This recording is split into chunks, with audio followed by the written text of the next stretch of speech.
Who is Cesar Chavez? You might have also heard it pronounced Cesar Chavez. I will let you know how the National Park Service ranger told me this famous farm worker advocate pronounced his name. Let me show you around as we made our second visit to the Cesar Chavez National Monument. If you are driving along California Highway 58 between Tehachapi and Bakersfield, pull off the highway at the Keene exit. Plan an hour or so. This will be a nice stop to learn a little history and to stretch your legs. Travel across America with me. We started our day with a hearty pancake breakfast at the famous and historic Keene Café. We met up with a friend from Bakersfield. Read all about this restaurant and the town on the menu. After breakfast, we drove around the corner to this relatively new park unit. It was proclaimed in autumn of 2012. Also known as Senora Reina de la Paz, this was the headquarters for the United Farm Workers and home to Cesar Chavez from the early 1970s until his death in 1993. He had moved to this property in 1971 that had once served as a tuberculosis facility. Several rooms inside the visitor center are filled with memorabilia of his life and devotion to farm workers and the National Farm Workers Association. The association was later renamed the United Farm Workers. Although not well known, this property known as La Paz, which means peace, was the headquarters for many historic civil rights moments in our nation's history. A quote from the National Park Service: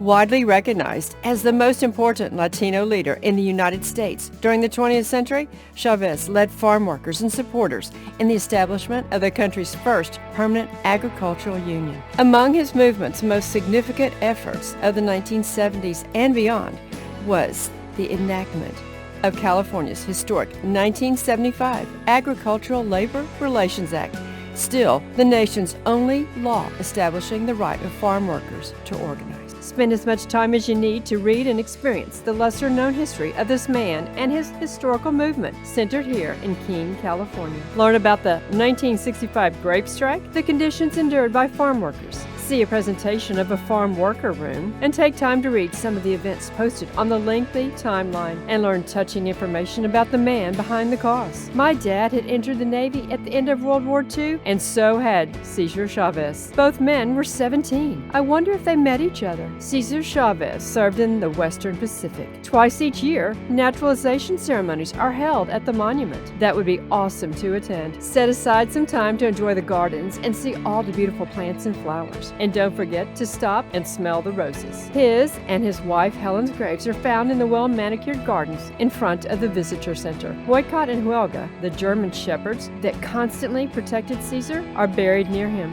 Oh, that is awesome. We walked around the perimeter of this home, staying outside of the chain link fence. We learned that the fencing had been there since 1971 when a plot to assassinate Chavez was uncovered. His trusted German shepherds and bodyguards patrolled this fence. The Park Service sign makes a note for us to realize the sacrifice his family made as they fought for fairness and workers' rights. A maintenance man was kind enough to inform us that we could go around the back side of this humble home through the fencing to get a closer and a better look at the four-door Ford. Tell me in the comments if you ever drove or rode in a car like this one. So the fence wasn't to keep us out. A restoration project of the home started in 2022. We also drove to the back of the property, which is not a part of the monument. Another maintenance man unlocked the door of the Villa La Paz National Chavez Center. It's a meeting facility. He did that so we could look around inside. We found lots of historic photographs and information about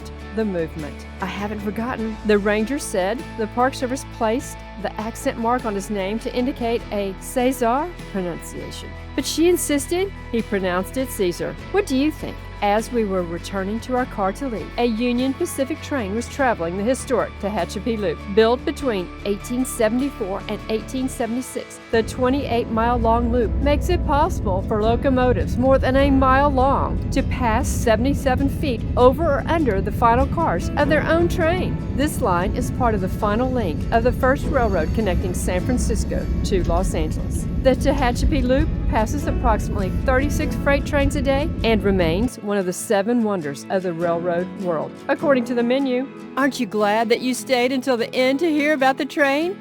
Flip-flops on the ground, Unclassic road trip. Please subscribe, comment, and share my channel with friends who love our history and enjoy traveling. See other great videos on California on this channel. Unclassic Road Trip.